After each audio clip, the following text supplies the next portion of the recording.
Hi guys, நான் வர்ஷா பேசுகிறேன். எல்லாரும் எப்படி இருக்கீங்க? எல்லாரும் நல்லா இருப்பீங்கன்னு சொல்லி நம்புறேன்.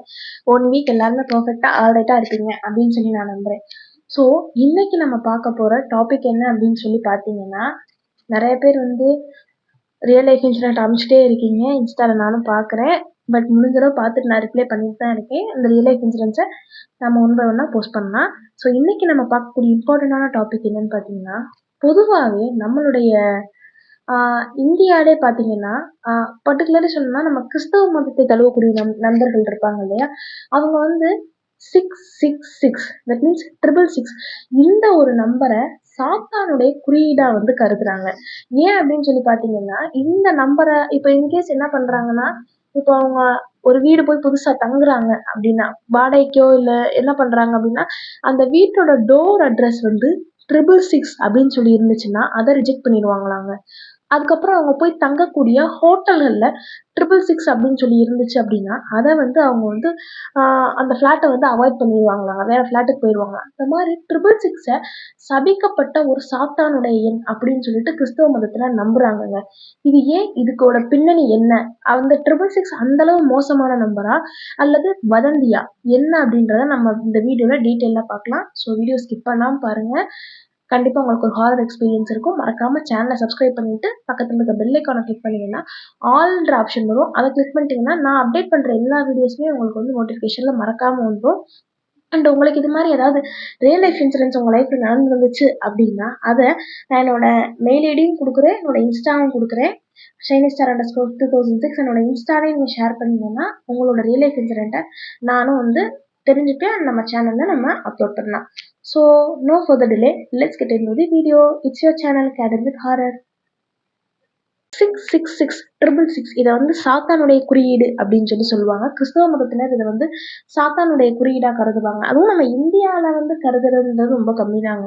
அது பார்த்தீங்கன்னா நம்ம இந்த அமெரிக்கா, ரோம் இது மாதிரி கிறிஸ்தவத்தை முதன்மை மதமா வச்சிருப்பாங்க. ப்ரையாரிட்டியா அவங்களுக்கு அந்த ஒரு ரிலீஜன் கிறிஸ்டியானிட்டியா இருக்கும்.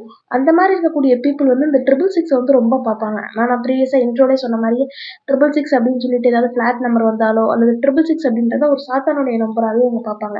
உங்களுக்கு தெரியும்னு நினைக்கிறேன், 1917 1970 அதுல ஓமன் அப்படின்னு சொல்லி ஒரு படம் இருந்துச்சு. அந்த படத்துல கான்செப்ட் எதுனா இந்த 666 பேஸ் பண்ணி தான் எடுத்திருந்தாங்க. அதுக்கப்புறம் ரீசெண்டாவே 666 அப்படின்னு சொல்லி ஒரு படம் எடுத்திருந்தாங்க. அதுல கூட பாத்தீங்கன்னா அந்த பையன் ஒருத்தர் இருப்பான். ஃபைனலா அந்த கிளைமேக்ஸ் அந்த பையனோட தலையில அந்த உச்சியில பாத்தீங்கன்னா 666 அப்படின்னு சொல்லி இருக்கும். அந்த 666 என்னன்னு பாத்தீங்கன்னா சாத்தானோட குறியீடு, சாத்தானுடைய மகன் அப்படின்னு சொல்லி சொல்லுவாங்க. இந்த 666 ஏன் இப்படிப்பட்ட எண்ணா கருதுறாங்க, இதோட பின்னணி என்ன, வாங்க டீட்டெயிலா பாத்துடலாம்.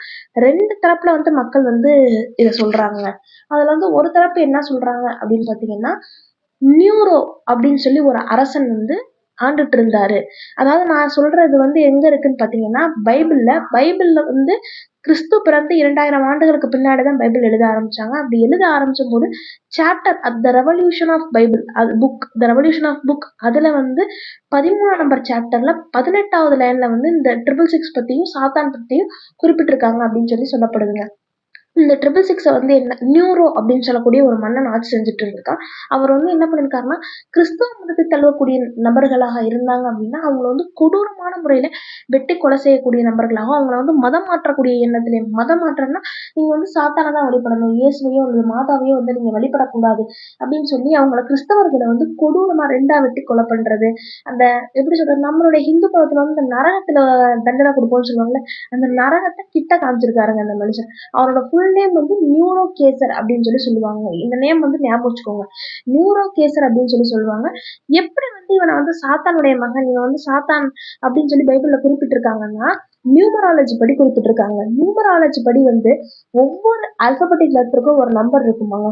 ஃபார் எக்ஸாம்பிள் ABCDEF, என் பேர் வர்ஷா அப்படின்னா விக்கு ஒரு நம்பர், ஏக்கு ஒரு நம்பர், ஆருக்கு ஒரு நம்பர், இந்த மாதிரி தனித்தனியா ஒரு நம்பர் இருக்குமாங்க. அந்த எல்லா நம்பரையோட கூட்டுத்தொகை, தட் மீன்ஸ் அந்த எல்லா நம்பரையும் நம்ம ஆட் பண்ணி பார்க்கும்போது நமக்கு 666 அப்படின்னு சொல்லி வந்துச்சுன்னா அவங்க சாத்தானால் ஏவப்பட்டவர்கள் அல்லது சாத்தான் அல்லது சாத்தானுடைய மகனாக கூட இருக்கலாம் அப்படின்னு சொல்லிட்டு கிறிஸ்துவ மதம் ரொம்ப முழுமையாக நம்பக்கூடிய ஒரு கான்செப்ட் தாங்க இந்த 666 அப்படின்னு சொல்லி சொல்லலாம். அப்படி பார்க்கும்போது இந்த நியூரோ கீசர்.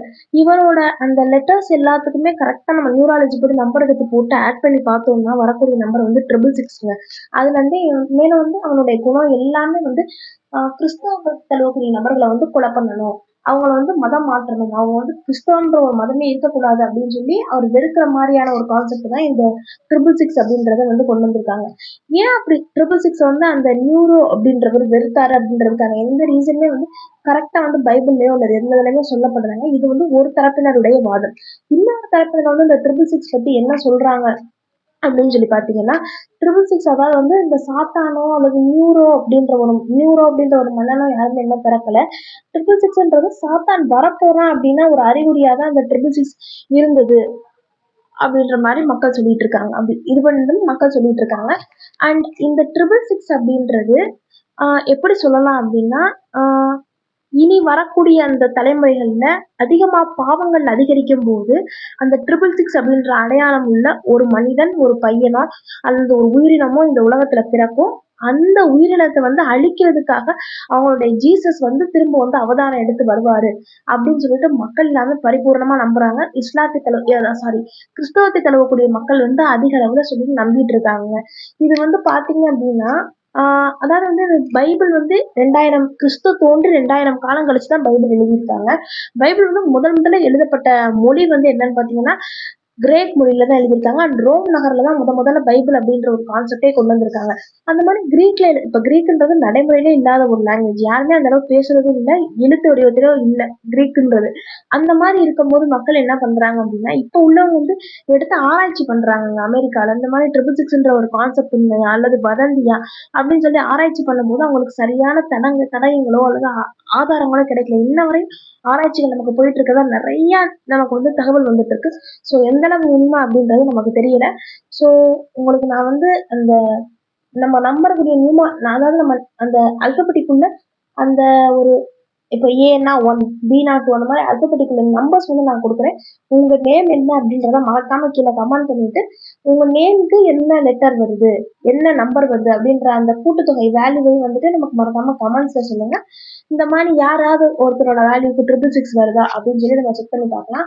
ஸோ நெக்ஸ்ட் என்ன கான்செப்ட்ல நம்ம வீடியோ போடலாம் அப்படின்றத மறக்காம கமெண்ட் பண்ணுங்க. எனக்கு இந்த வீடியோ சின்னதுதான், பட் இருந்தாலும் கொஞ்சம் டக்குனு இன்ட்ரெஸ்டிங்கா இருந்த காரணத்தினால இந்த வீடியோ வந்து நான் டக்குனு ஷூட் பண்ணி இன்னைக்கான வீடியோ உங்களுக்கு நான் கொடுத்துட்டேன். ஸோ மறக்காம சேனலை சப்ஸ்கிரைப் பண்ணுங்க. பக்கத்தில் இருக்க பெல் ஐக்கானை கிளிக் பண்ணிட்டு ஆல்ல செலக்ட் பண்ணிட்டீங்கன்னா நம்ம சேனல்ல இருக்கக்கூடிய எல்லா வீடியோக்களோட அப்டேட்டு உங்களுக்கு மறக்காம வர ஆரம்பிச்சிடும். ஸோ அடுத்த ஒரு இன்ட்ரெஸ்டிங்கான வீடியோல உங்களை நான் மீட் பண்றேன். அண்ட் நிறைய பேர் வந்து என்கிட்ட கேட்கறது என்னன்னு பார்த்தீங்கன்னா, கமெண்ட்ஸ்ல கிடையாது, இன்ஸ்டால மெயில்ல மெசேஜ் பண்ணி கேட்குறீங்க. நீ அதாவது வந்து பிடிக்காதவங்க, அதாவது நம்ம எல்லாருக்குமே பிடிச்சவங்கன்னு ஒருத்தவங்க இருந்தா நம்ம வளர்றது பிடிக்காதவங்க ஒருத்தவங்க இருக்கதான் செய்வாங்க. நான் வந்து கரெக்டா அப்பப்போ இந்த இன்னைக்கு வந்து இந்த வீடியோ போடுறேன், நம்ம வீடியோ ஷூட் பண்ணியாச்சு அப்படின்ற அப்டேட்ஸை நம்மளோட கேண்டிஸ்க்கு நான் கொடுத்துட்டே இருப்பேன். பட் அதை வந்து சில பேர் என்ன பண்றாங்கன்னா, என்ன 1 மில்லியன் சப்ஸ்கிரைபர் எடுத்தவங்க கூட இந்த மாதிரி பண்ண மாட்டேங்கிறாங்க. நீ அட்லீஸ்ட் ஒரு 32 சப்ஸ்கிரைபர்ஸை வச்சுக்கிட்டு நீ இந்த மாதிரி ஓவர் சீன் போடுற, இப்படிலாம் பண்ணாத அப்படின்ற மாதிரி நிறைய பேர் வந்து கமெண்ட் பண்ண ஆரம்பிச்சிருக்கீங்க. அவங்களுக்குலாம் என்னோட சிம்பிளான ஒரே ஒரு ரிப்ளை தான், பிடிக்கலைன்னா பார்க்காதீங்க, அன்சப்ஸ்கிரைப். இன்கேஸ் சப்ஸ்கிரைப் பண்ணியிருந்தீங்கன்னா அன்சப்ஸ்கிரைப் பண்ணிட்டு போயிட்டே இருங்க. என்னைய நம்பி சப்ஸ்கிரைப் பண்ணிட்டு அந்த 32 பேருக்கு நான் லாயலா இருக்கணும்னு நினைக்கிறேன். அதுக்காக தான் எனக்கும் நிறைய இஷ்யூஸ்லாம் இருக்கு. அதெல்லாம் தாண்டி தான் நான் வீடியோ போட்டுட்டு இருக்கேன் அப்படின்னா என்ன நம்பி சப்ஸ்கிரைப் பண்ணியிருக்கவங்களுக்காக அண்ட் ஃபியூச்சர்ல வரப்போற சப்ஸ்கிரைப் பண்ண போறவங்களுக்காக, பாக்குறவங்க என்டர்டெயின் ஆகி போகணுன்றதான் நம்ம சேனலுடைய ஒரு மெயினான மோட்டோவே. பட் பிடிக்கலையா அன்சப்ஸ்கிரைப் பண்ணிட்டு தயவு செஞ்சு போயிடுங்க. இந்த மாதிரி நெகட்டிவ் கமெண்ட் பண்ணாதீங்க. ஸோ அதுதான் நான் கன்வே பண்ணணும்னு சொல்லி நினைச்சேன். இவங்க மாதிரி நெகட்டிவ் கமெண்ட் பண்றவங்களை வந்து நம்ம அடிக்கணும் அப்படின்னா பாக்குற கேண்டிஸ் மறக்காம லைக் பண்ணி சப்ஸ்கிரைப் பண்ணி உங்களோட சப்போர்ட் என்னன்றதை நம்ம கமெண்ட்ல வந்து தெரிவிச்சுக்கோங்க. ஸோ வேற நெக்ஸ்ட் ஒரு இன்ட்ரெஸ்டிங்கான டாபிக்ல உங்களை சந்திக்கும் வரை உங்களிடமிருந்து விடைபெறுவது உங்கள் வர்ஷா. Stay tune candies. பாய்.